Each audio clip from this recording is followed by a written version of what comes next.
제가 관심 있었던 분야에 대한 내용들, 좀 추가한 것들, 뭐 그런 걸 위주로 해서 좀 써봤는데, 전혀 없더라도 이해해 줄 수 없어요. 강사를 안 받고 공짜로 하는 거예요.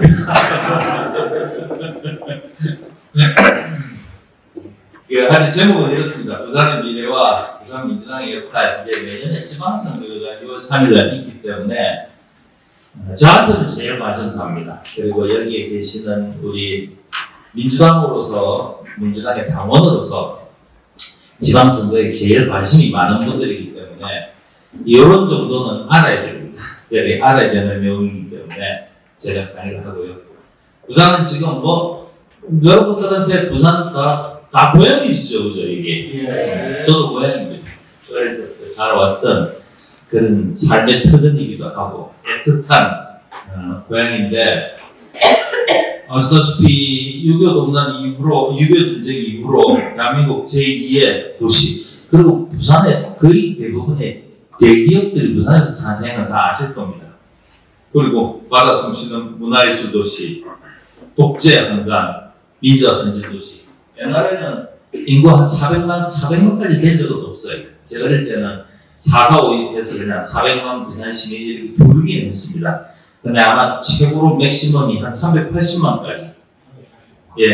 그 정도까지 인구가 된 적은 있습니다. 그런 도시였죠. 근데 지금은 찌들어져 버렸습니다. 그지? 아주 찌들어졌습니다. 노인과 바다, 노인과 아파트, 노인과 바다는 하도 식상해가지고 요즘 노인과 아파트란 말을 많이 쓰는데 그만큼 고령화가 된 그런 도시입니다. 매년 한 10,000명의 청년이 떠나는 도시고, 도심도 뭐 워낙 계획도시가 아니다 보니까 노화될 수밖에 없어요. 그리고 다시 손을 대기가 굉장히 어렵습니다. 원도심은 기장이나 강서 이렇게 땅이 넓은 지역은 신도시 개발한다고 이렇게 하는데, 안 그런 지역은 원도심을 어떻게 신도시를 개발하겠습니까? 배가, 공가 이런 것들이 많은 노후된 도시고 성장 동력도 없어요. 우리 뭐 다들 아시겠지만 매출액 기준으로 100대 기업이 부산에는 하나도 없습니다. 처참하죠. 이거는 과거 신발, 목재 산업이 부흥할 때는 그렇게 했는데 그 이후에 동력을 찾지를 못했어요. 반도체나 조선, 화학 뭐 이런 제조업의 번성기 때도 다 다른 도시로 가버렸죠. 부산을 찾지를 못했기 때문에 그만큼 생존 동력이 부재한 도시입니다. 그래서 인구 지금 이제 한 320만 명 됩니다. 현재 예측상으로는 지금 보시다시피 우리 어디입니까? 2040년에 280만 더 줄어들 수도 있어요. 계속 줄어드는 그런 도시가 되어버렸습니다. 그래서 이거 서인분이라고 들어보셨습니까? 유정복 시장이 맨날 떠드는 소리. 순서가 서울이 부산 대구이래요. 그래서 서인분이라고 합니다. 인천 사람들은 여기 입에 빨린 소리, 그러니까 뭐 입에 붙은 소리 같이 떠들고 다니고, 부산 사람들은 자존심 무지 상하죠, 그죠? 서부인대가 돼야 되는데 서인부대라고 이렇게 깨뜨렸습니다. 그리고 아시다시피 부산 지역 도시에 멸종이 된다는 외국 언론의 기사들도 많이 있었습니다. 이거는 대표적으로 이제 인천의 국제도시라고 명치도 국제도시입니다. 명칭은 국제기관이 하나도 없는 국제도시예요. 실적이에요. 명지 국제신도시에 단 한 명도 없어요. 국제기관 있어야지. 근데 명칭에 이름 붙여놨어요. 옛날에는. 근데 송도 신도시는 가보셨죠? 비교가 안 됩니다. 비교가 안 되면요.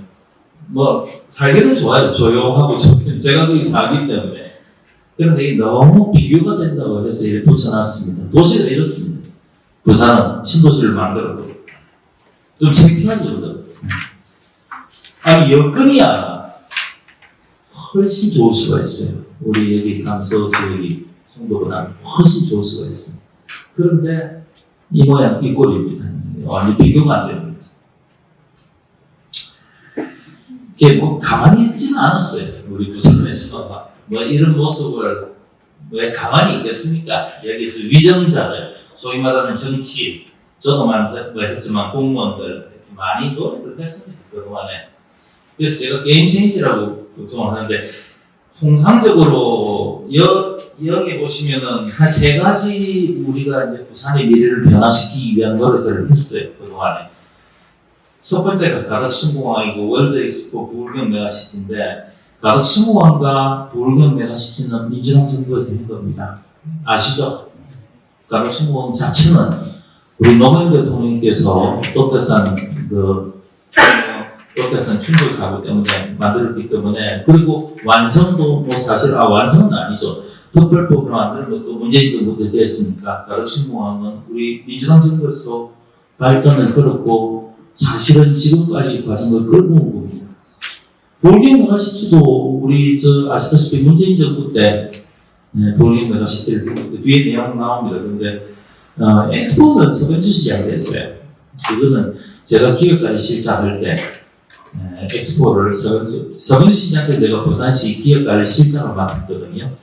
그때 이걸 안 해보자 이래가지고 한 거고, 그때 그 당시는 맥도 강서에 있는 맥도를 엑스포의 부지로 설계를 하고 용역도 하고 그랬었어요. 그러다가 오던시장 넘어와서 북한 쪽으로 방향만 틀은 거지.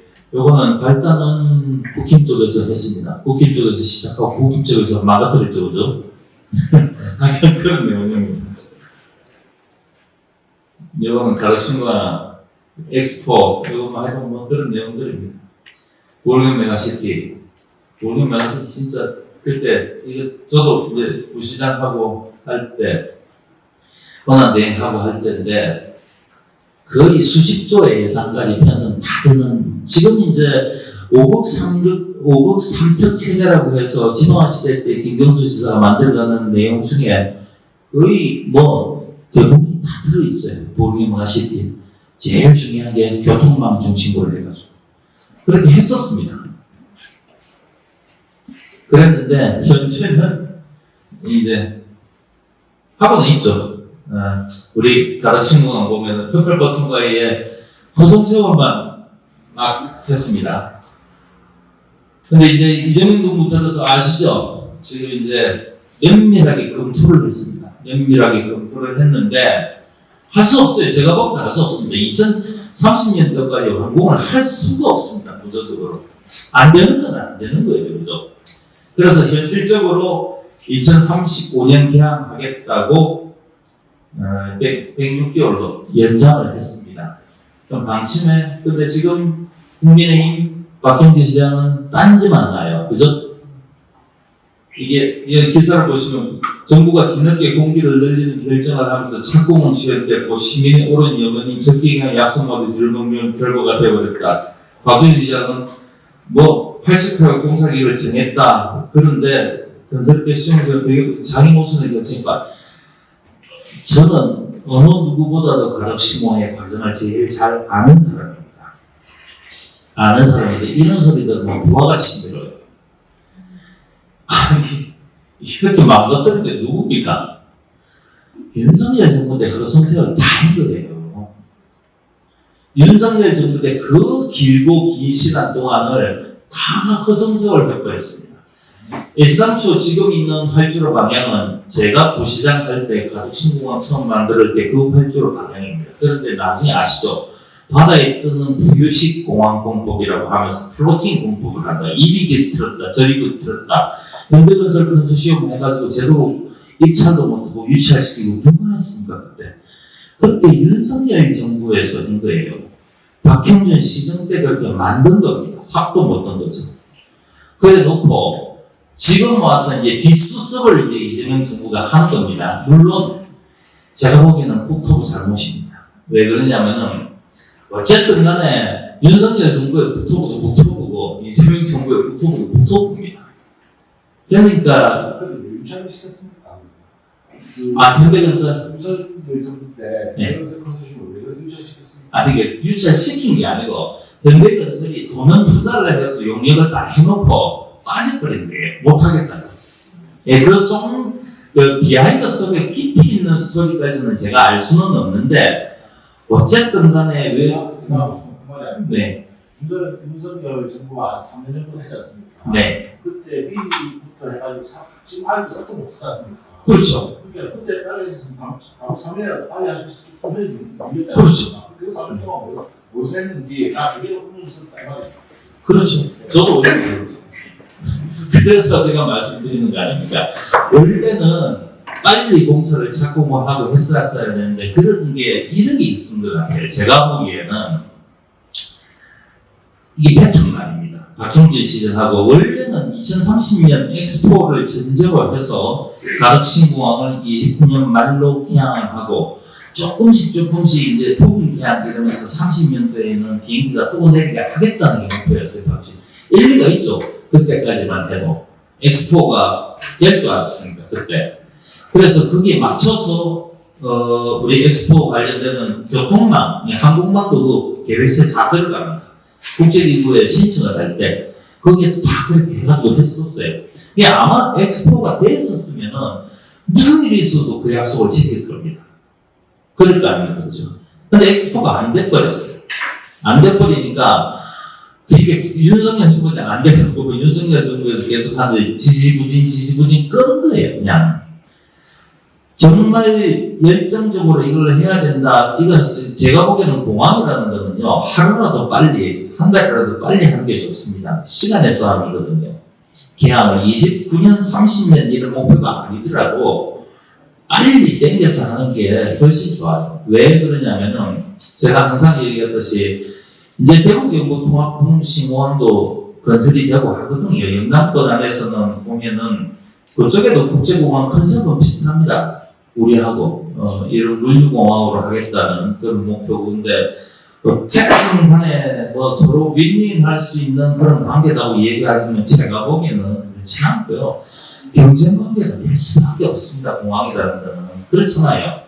중간에 있는 어떤 물류 기업들은 대구경북통합신공항으로 갈지 여기 있는 가덕공항으로 갈지 결정을 해야 될 거 아니에요. 그거는 경쟁 관계가 될 수밖에 없습니다. 좋든 싫든.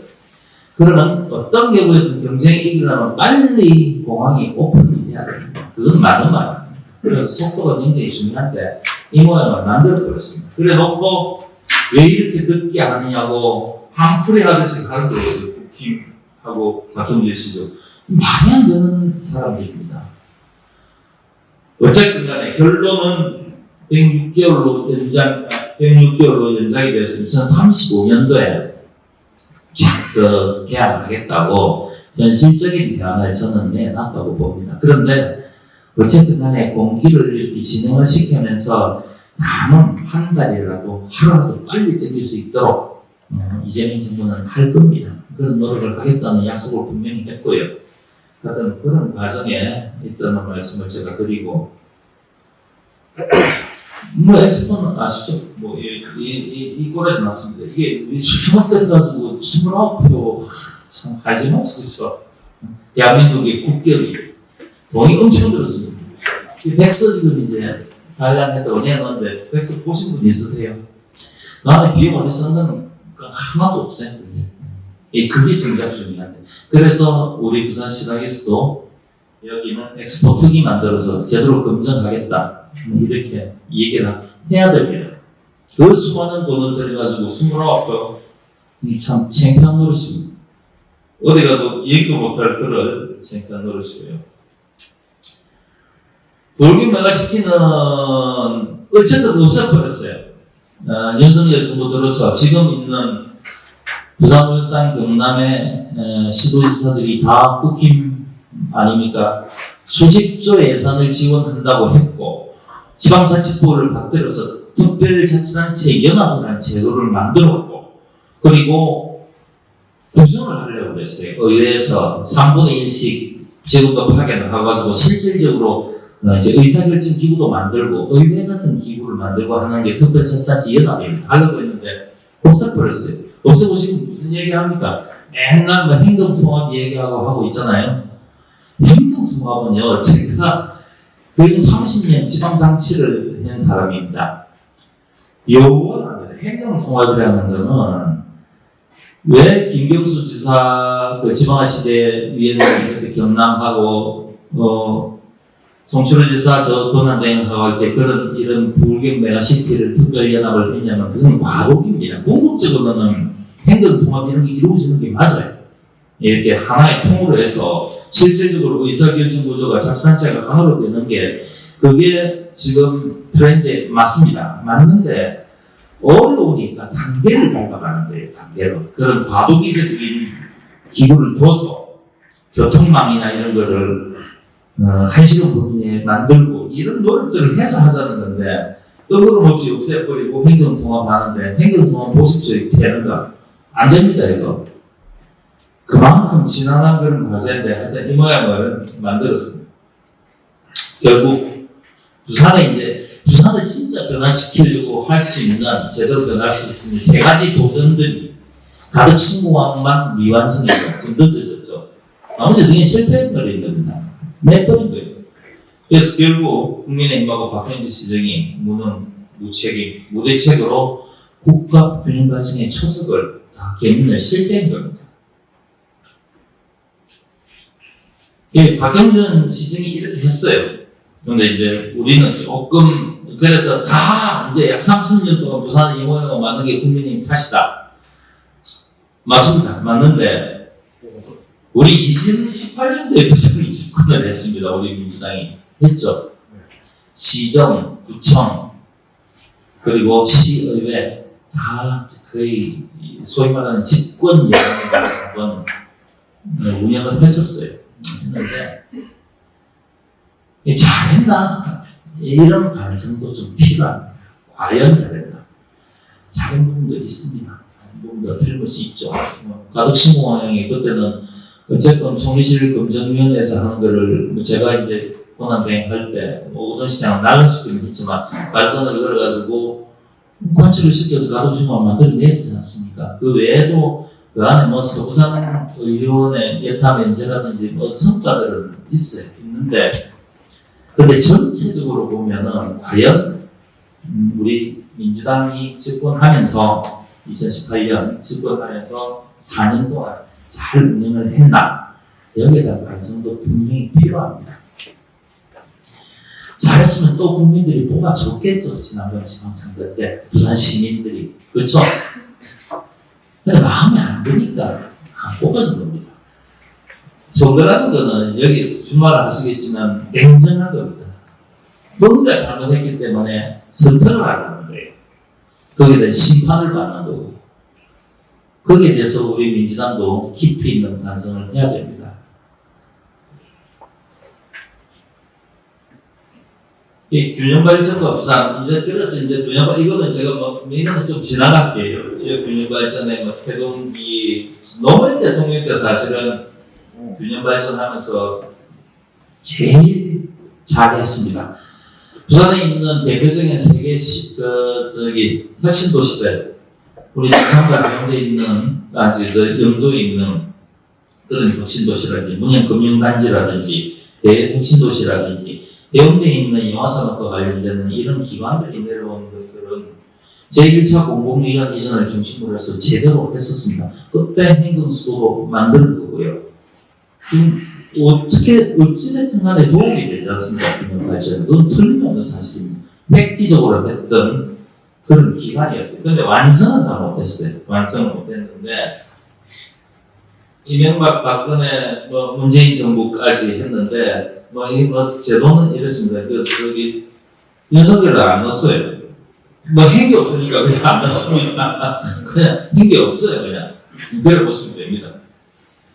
그런데, 하여튼 결과적으로 균형발전 정책은 어느 정부였으나 제일 1번 화두였어요.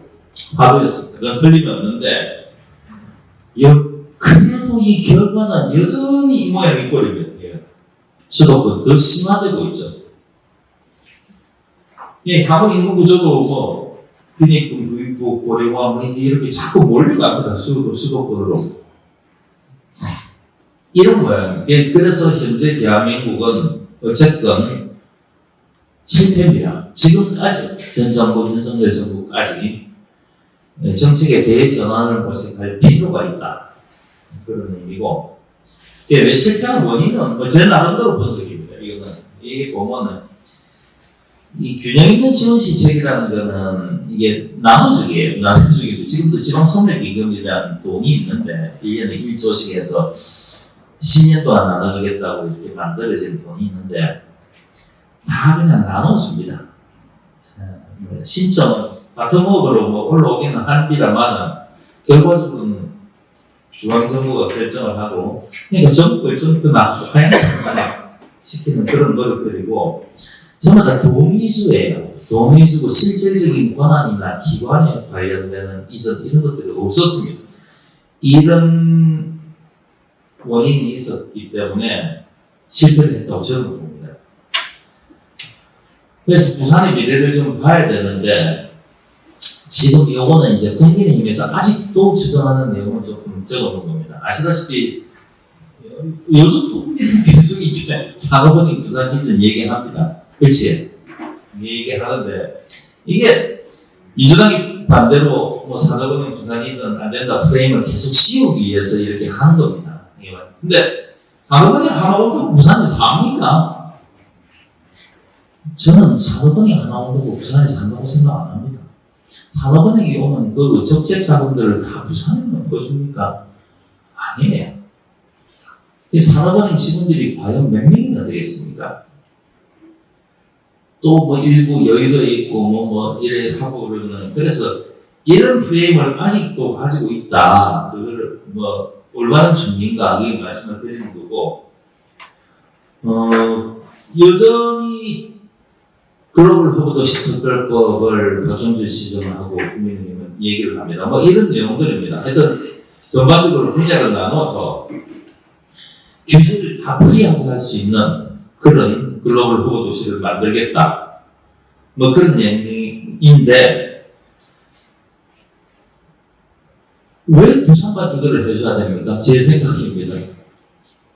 그죠. 부산만 이걸 해줄 이유가 있습니까? 국가에서. 운동과제 의무나다니까. 아니, 그러니까, 이런 겁니다. 부산 해주면 좋죠, 우리야. 부산만 해주면 좋죠. 고맙죠. 땡큐죠. 근데 뒤에 보시면은, 말 읽어보면은, 다 해달라고 그래요. 부산만 하면 배 아프잖아요. 인천은 배 안 아픕니까? 인천도 글로벌 경제결정도시 특별법 합니다. 울산도 울산 산업특별자치법 합니다. 경기도 경기도 특별자치법, 전남 특별자치법. 특별하지 않은 지자체가 하나도 없어요. 저거 다 풀어달라고 합니다. 만약에 이 원하는 지방자치단체마다 원하는 이런 특별법을 다 만들어주면요, 우리나라는 연방제죠. 그거는 그렇잖아요. 우리는 대통령 중시의 중앙 통치하는 그런 구조가 아닙니다. 연방제 해야 돼요. 각자. 그래서 이 말씀은 뭐냐면은 다 원하는 걸 부산만 받아줄 수가 없는 거예요. 그 국회 논의가 행안위 이런 경우는. 그래서 다른 것도 같이 검토를 하고 해야 되니까 좀 모르는 부산 사람들은 이럴 수는 있어요. 왜 안 해줘 이거를? 그건 부산만입니다. 다른 지방에 사는 사람들은 왜 부산만 해줘? 그럴 거 아닙니까? 그래서 우리가 어떻게 생각을 해야 되냐면 우리가 균형 발전, 부산을 제대로 살리려면요, 부산이니까 그럴 수밖에 없네. 이런 걸 만들어내야 되는 거 아니에요. 맞지 않습니까? 부산 말고는 다른 데는 할 수는 없네. 이런 제도를 만들고 이런 거기를 하고 이런 법 체계를 만들어서 올려야 됩니다. 그래, 부산이니까 가능하지. 다른 데는 안 되겠네. 어떻게든 대한민국의 여타지역과는 분명히 샤가 될 수 없는 전략이 필요한 겁니다. 그런 전략을 해야지 현명한 거예요. 그래서 큰 틀의 고민이 필요하다는 겁니다. 국가 균형 발전의 키워드 자체가 부산이 되기 위한 큰 그림을 그려야 되고, 그게 저는 양수도 부산 이게 맞다고 봅니다. 지금 이재명 정부에서 국가 발전 전략, 국가 균형 발전을 하기 위한 가장 큰 전략 중에 하나가 해양수도 부산입니다. 그거는 해양수도 부산은 수도권 중심주의를 극복하기 위한 확실한 국가 발전 전략이고 국가 성장 전략이에요. 북북 항로 개척이라는 큰 화두를 가지고 움직이는 겁니다. 그래서 그 안에는 해양수산부 이전이 중심에 있죠. 해양수산 공공기관 이전, 해양대기업 이전, 회사법은 동남권투자공사 다 이 틀입니다. 해양수도 부산을 만들기 위한 틀. 맞죠? 이거는 예컨대 저 어디 대구에서 이런 거 해달라고 할 수 있습니까? 안 되잖아요. 해양수도를 어디다 하겠습니까? 대한민국 국민의 100이면 100, 열이면 열을 다 붙잡고 해양수도를 만들려야 하는데 어디다 할까요, 여러분? 부산으로 얘기하죠. 그래서 앞서 제가 말씀을 드린 거 아닙니까? 부산이 되기 위해서 부산 아니면 안 되는 전략이 필요하거든요. 그런 전략하에서 행계 해양수도 부산에 대한 특별법 이미 통과가 됐습니다. 명시가 됐어요. 이제는 벽에다가 해양수도 부산이라고 명시가 되는 겁니다. 국가항로 개척을 중심으로 한 이런 전략들이 새로운 국가균형발전 설정 전략이다. 이런 말씀을 드리는 겁니다. 그래서 이런 이재명 정부 들어서 대한민국에 이제 새로운 부산을 선정 전략을 만들었는데 이게 제대로 운영이 되고 하려면 어떻게 돼야 되겠습니까? 부산의 미래 변화, 이런 미래 변화를 위해서는 제가 보기에는 부산 권력 교체가 돼야 됩니다. 정부는 이재명 정부예요. 우리 민주당 정부입니다. 그리고 국회에 압도적인 다수 의석을 민주당이 가지고 있습니다. 근데 부산은 어때요? 압도적인 소수 야당입니다. 시장 대표적으로 우리 16개 구분에 단체장 한 명이라도 있습니까? 하나도 없어요. 47명인가요? 우리 여기 시의원님들 중에 딱 2분 있어요. 딱 2분. 우리 민주당 의원님. 이거는 안 됩니다. 그래서 부산의 미래를 제대로 걸리고 이재명 정부와 보조를 맞추고 제대로 하기 위해서는 부산의 권력 교체가 필요합니다. 그래서 제가 항상 여기 내년도 지방선거는 부산 탈환을 반드시 이루어야 됩니다. 시장뿐만 아니고 구청장, 군수도 마찬가지고 시의회도 마찬가지고 명실상부한 집권 여당이 돼야 됩니다. 그래서 그냥 가만히 있으면 권력 교체 됩니까? 그래서 우리는 어떻게 해야 되냐? 부산 권력 교체 조건이 좀 있어요. 제가 생각하는 조건입니다. 제가 실력, 실천, 속도라고 있는데 이게 어쨌든 간에 시민들은요, 지금은 부산 시민들, 우리가 선거로 뽑히는 거니까, 권력 교체는 선거로 이루어지는 거 아니에요. 시민들의 입장에서는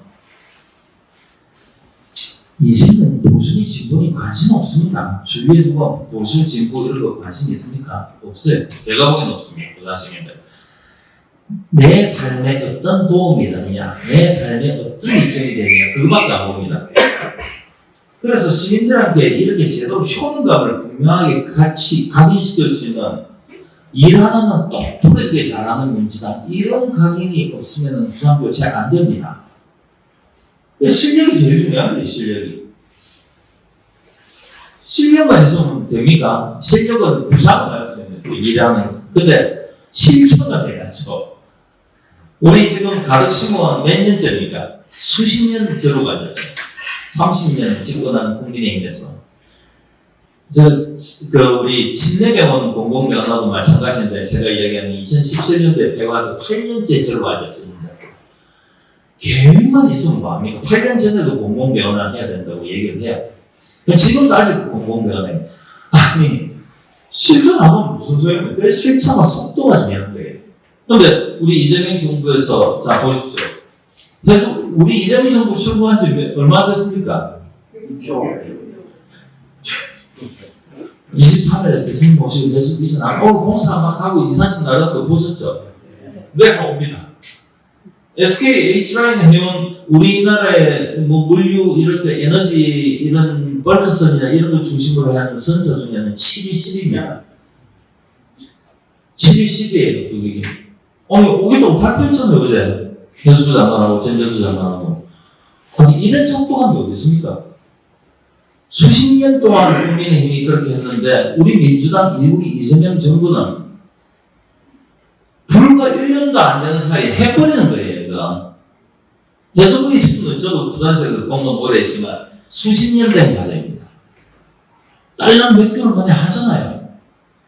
그게 부산 시민들한테 제대로 먹힐 겁니다. 그게 실력이고, 그게 실천이고, 그게 속도입니다. 이게 필요해요. 이게 제가 하나 보여드릴게요. 부산의 북극정책, 북극한 거예요. 이게 몇 년 되지 않습니까? 저기 안 보십시오. 2013년도에 제가 자료 갖고 있는 자료입니다. 부산시 북극정책 소득시행기에 12년 됐죠.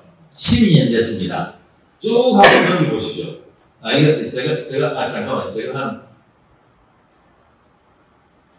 이게 한 70페이지, 80페이지 돼요. 지금 부산하고 똑같아요. 북극시대에 북극종합지격단을 만들고 국내 네트워크 구축 얘기 나오죠. 해운부, 항만부, 이래 해야 됩니다. 다 나옵니다. 해양 에너지 자원 개발을 해야 되고, 북극 자원 개발의 기반을 구축해야 되고, 벽지 연구소, 북극항로 허브소를 시설을 다 해야 되고, 해양군유 만들어야 되고, 화물 유치 기반을 조성해야 되고, 종합 항만 기능을 해야 되고, 에너지 자원, 수산 자원도 해야 되고, 엄청나게 많은 계획이 있어요. 이 안에 보면은. 그걸 하기 위해서 이런 내용들. 자, 보십시오. 기관들, 12개 사업, 관광문유 분야에, 그 다음에 에너지 자원 분야에 몇 개 사업. 이게 몇 개 맞아요, 이게? 하여튼, 수도 없어요. 세부적으로 하나하나의 과제별로 이런 거 했는데, 이거를 13년 전에 만들었던 겁니다. 처음이 아니에요. 북극항로께서 13년 전에 만들었는데 13년 동안 처박아 놓은 거 아니에요. 맞죠? 그래서 제가 뭘 했으면 실력 있으면 뭐합니까? 실천을 해야죠. 계획만 있으면 뭐예요? 실천을 해야 되는 겁니다. 그래서 이게 제가 말씀드렸다시피 계획만 있고 실천, 속도 이런 거는 타의 추능을 불합니다. 그래서 이런 거를 제대로 부산 시민들이 알아야 됩니다. 그 다음에 이제 실력을 보여준 선수입니다. 이 자리에 계신 분들도 많이 이렇게 하시겠지만 실력은 있어요. 정책 개발에는 막 해가지고 할 겁니다. 근데 정작 훌륭한 선출직이 들어와야 될 거예요. 훌륭한 시장도 뽑혀야 되고 훌륭한 구청장도 뽑히고 훌륭한 시의원도 뽑혀야죠. 부의원님들도 마찬가지고. 그런데 우리는 이런 얘기를 많이 합니다. 하늘에서 뚝 떨어지는 낙하산 인재, 훌륭한 사람들. 지금 그런 인재 우리 당원들이 환호하는 시대입니까? 저는 아니라고 봅니다. 좋은 후보는요, 저는 찾는 게 아니라 만드는 거라고 생각합니다. 그런 역할을 시장에서부터 해야 됩니다. 그래서 좋은 후보를 좀 만들고 일도 잘하게 만들고 민주당과 부산 시민에게 헌신하도록 만들어야 됩니다. 그런 인재들 얼마나 많아요. 그렇게 만들어야 되는 겁니다. 우리 자원의 인재들을. 그래서 제가 이제 신앙현장 출마할 때 페북에도 글 쓰고 이렇게 한 게 두 가지를 보여드릴게요. 이거는 위대한 질문 세 가지라고 썼습니다. 이게 성남시장 이재명 시장이 했는데 유능한 행정가 이재명처럼 위대한 질문 세 가지는 우리 향후에 시당에서 공관위 공천관리위원회 구성이 되면은 기초단체장, 군수구청장님들 할 때 서약서를 받읍시다 하고 건의를 할 겁니다. 제가 받자마자 결정할 수는 없어요. 공심위원장한테 이래 건의를 할 겁니다. 왜 그러냐면은 분당 밑에 전당 밑에 분당이 있다고 그러죠. 성남시장한테. 이재명 대통령님이 딱 2번 하셨어요. 처음에 초선할 때 분당에서는 과반수를 못 넘겼습니다. 초선 당선됐을 때. 그런데 딱 첫 번째 성남시장 하고 나서 2번 할 때는 거의 54% 과반을 훅 넘어버렸어요. 지지율을 받았습니다. 그 보수적이고 강남하고 똑같거든요. 분당 그런데. 근데 받은 이유가 뭐냐면은 능력입니다. 뭘 했냐면은 그때 이정희 대통령은 성남시장 시절 때 구청장실을 민원실 옆으로 이전하고 공개를 해버렸어요. 아시죠? 투명하게 공개를 해버린 거예요. 그리고 지금 국무회의 공개하듯이 구청장실 옆에 CCTV 설치하고 회의 장면을 공개를 했습니다. 돈포대를 사들고 오는 사람들이 업자들이 없게 만드는 거예요. 시민들이 신뢰하게 만드는 겁니다. 그리고 시민들께 공약 이행률을 매년 평가받고 공개를 했습니다. 이런 과정을 통해서 이재명 대통령은 성남시에서 분당에서 54%에 해가는 그거를 파는 겁니다. 저희들도 이런 거 해야 됩니다.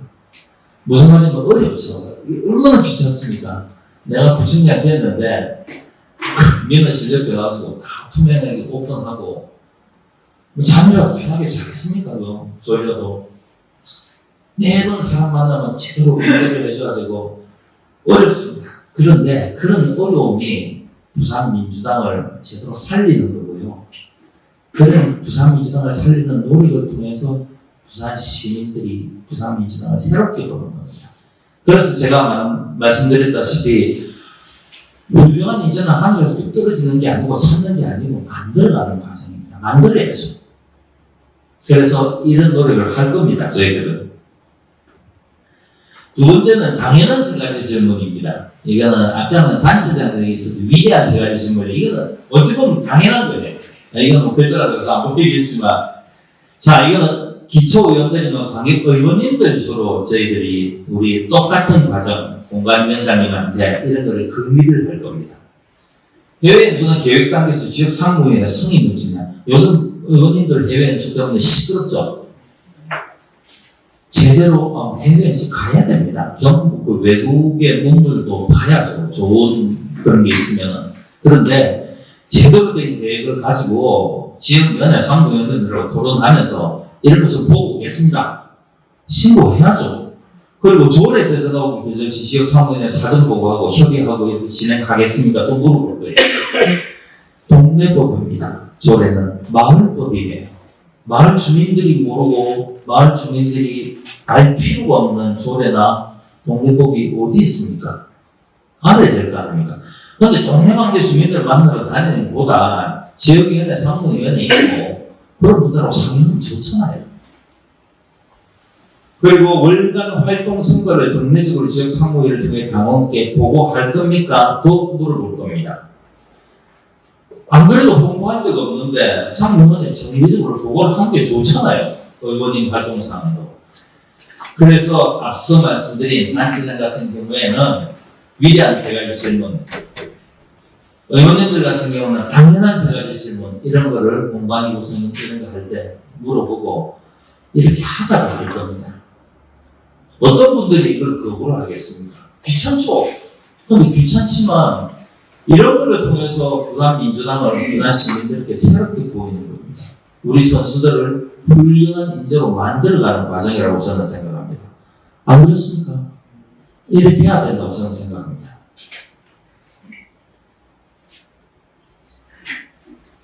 그리고 세 번째는 이제 열정, 소통, 정성, 경선인데 이게 뭐 통상적으로 못하는 건 똑같습니다. 머리 뻔뻔하게 쳐들면 죽는다고 합니다.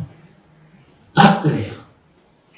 정말입니다. 저도 많이 느끼고 하지만 우리 주위에 있는 거 보면은 뻔뻔하게 쳐들면 죽습니다.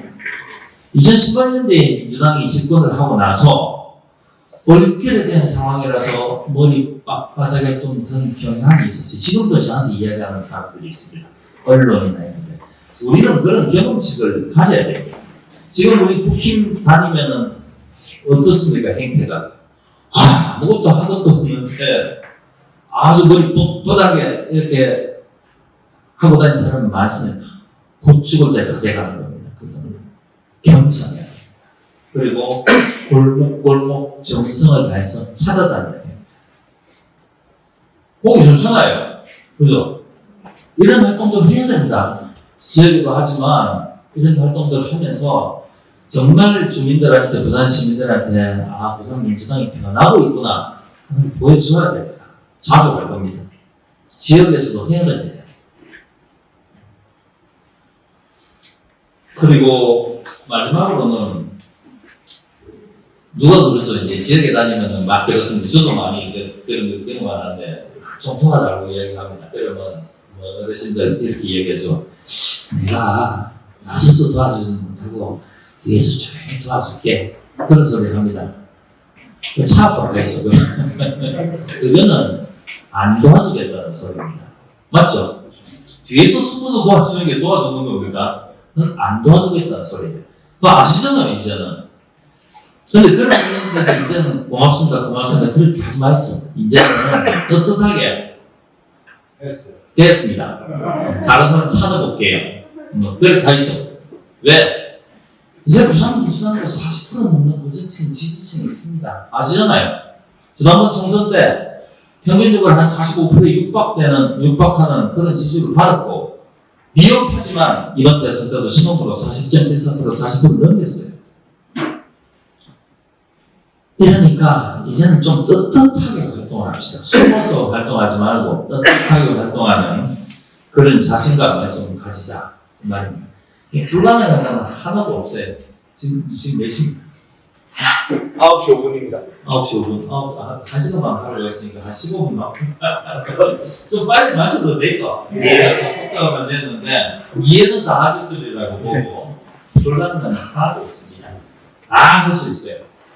이제는 그런 분위기가 다 조성이 됐으니까 할 수 있다는 그런 말씀을 드리고, 이런 상상력을 가지고 현실화하는 것이 정치입니다.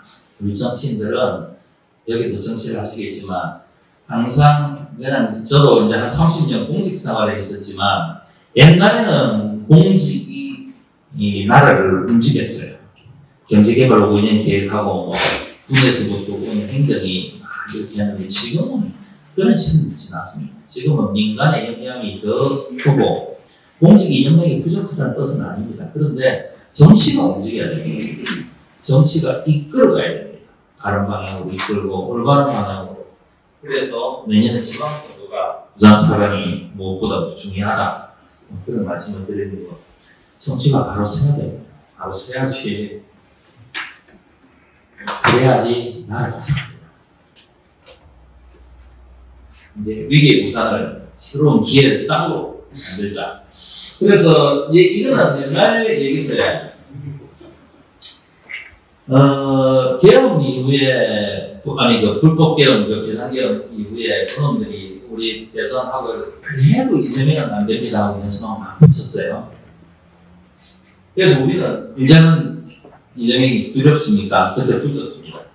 이거는 단순한 말싸움이 아닙니다. 변화와 계획을 요구하는 시대의 반영이었고, 전진할 것인지 후퇴할 것인지 결정하는 대한민국 정치사의 중요한 관문이었다고 저는 봅니다. 그래서 이재명 대통령이 성남시장 시절 때 이거 보도블록에서 사진 많이 보셨죠, 그죠? 요것만 딱 이렇게 해가지고 나라에 돈이 없는 게 아니고 도둑이 많다고 이렇게 표현할 수 있어요. 이거는 유능한 행정가 이재명을 상징하는 사진이라 세상을 하는 외침이라고 이렇게 저는 봅니다. 그래서 이재명 대통령은 국민에게 참을 수 없는 존재의 두려움이었습니다. 사실 대선 때. 그런데 이거를 지금 보여주고 있잖아요. 현재. 불과 1년도 안 되는 기간이지만 우리 이재명 정부가 이런 걸 국민한테 보여주고 있습니다. 그래서 이재명 대통령이 옛날에 전투형 노무현 뭐 이런 말을 들었습니다. 어쨌든 부산의 현실이 수백 번 집중에 망국적 실천을 여전하기 때문에 다시 노무현 대통령을 생각하지 않을 수 없고 그가 남긴 과제가 여전히 미완성입니다. 그래서 이런 이재명 대통령이 말씀하셨던 제일 좋아하는 말씀 중에 하나가 전투형 노무현 뭐 이런 표현을 썼는데 그 모습을 통해서 대한민국이 제대로 성장할 수 있고 부산시가 제대로 성장할 수 있게 만드는 게 우리 더불어민주당의 역할이고 우리 당원들의 역할이고 선출 측에 출마하실 분들의 역할입니다. 그런 역할들을 분명히 해야 됩니다. 이건 마이너스 0.73% 이거는 20대 때입니다. 이번 때 아니고 20대 때 마이너스 0.73% 24만 7천 표 이걸로 적죠. 이런 과거를 잊으면 안 됩니다. 우리는. 그래서 당시에 이거는 뭐 누구는 뭐 당시 이재명 탓이니 문재인 탓이니 우리 탓으로 이걸 찾아야 됩니다. 왜? 부산에서는 부산의 얘기를 하자면은 수도권 일부 체제를 깨뜨리고 이제 부산의 미래를 책임질 우리 민주당의 혁신 모델을 제대로 만들어내지 못한 우리 탓이고 노무현 정치가 흘러버린 부산 민주당의 무능과 결기 부족입니다. 그것이 20대 그때 그 당시에 대선 때 패배한 그런 요인이라고 저는 보고요. 이런 패배 앞으로는 다시는 있어서는 안 됩니다. 그래서 이제 이재명 정부가 성공적으로 안착해 나가고 그 뒷받침했으면 마지막 카드가 내년 지방선거입니다. 지방선거고 부산에서 꼭 이루어내야지 그것을 토대로 해서 다시 우리 민주당 정부를 이끌어가는 그런 방향성을 제대로 정립할 수 있다. 그런 말씀을 드리면서 하여튼 부산이 다시 새롭게 거대한 용광로로 태어날 수 있도록 해야 된다는 말씀을 드리면서 강의를 마치겠습니다.